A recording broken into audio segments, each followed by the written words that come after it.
Okay, so we need another way to look at the PDE that develops discontinuity.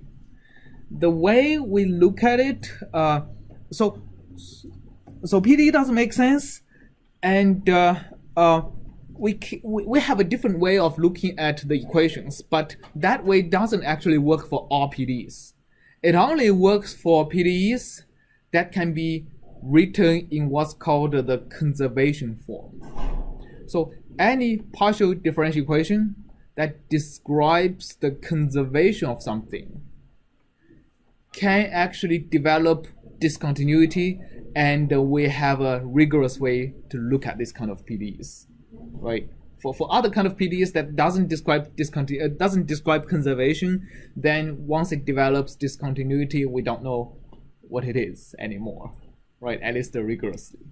So the kind of partial differential equations that describes conservations are characterized by the kind of differential equations that can be written as, let me write it like that, can be written as du over dt plus partial f of u partial x equal to a g. So this is a new notation, and the f is called a flux. That's different kind of flux as if you solder something, or so G is called the source. So why is it called like this? Because if you take this differential equation and integrate it over a domain, you actually see that F is the flux of whatever that is conserved in and out of the domain, and G is actually the source of what is generated inside the domain. So let me for example integrate the whole thing over an interval between a and b. Okay, so the first term becomes just the d dt of the total amount of u inside this interval a and b, right? Imagine u is mass. Imagine u is density. Then this integral is the amount of mass between point A and point B. Okay. Imagine u is temperature. Then for something with a fixed capacitance, then this is the total amount of internal energy, right? And proportional to the total amount of internal energy within that interval. So if u is momentum density, then this is the total momentum. Okay, and then the second term in the integral of the derivative of flux with respect to x is what?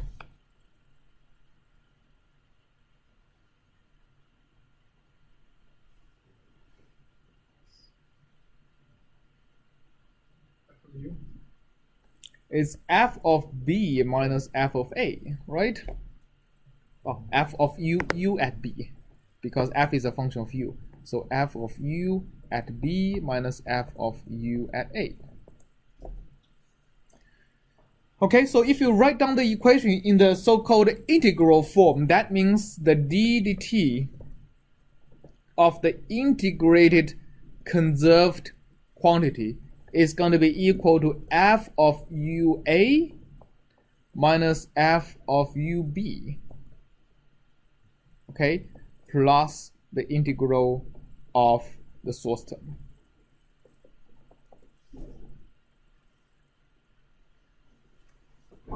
Now, if I was looking for G, but I found it. Right, G is the right hand side. Okay, so that means the time derivative of the total amount, if it's positive, that means the total amount inside the volume is increasing. If the derivative is negative, that means the total amount is decreasing. It's equal to the amount of stuff, the rate of the amount of stuff that comes in at the point A, right? So you are discretizing an interval from A to B. So an amount of stuff coming at A minus the amount of stuff that goes out at B. So in some sense, F is the speed or the flux of materials through a point, right? So this is F of U at A. This is F of U at B. Got it? And G is additional source term. So this equation can be interpreted with many examples. So if U is density, this is the mass flux at point A, right? Usually rho times U. So if this is rho, F is usually the rho times whatever velocity it is at that point, right? So this is then the mass flux within mass flux goes out, and usually there is no kind of source term in mass conservation equations.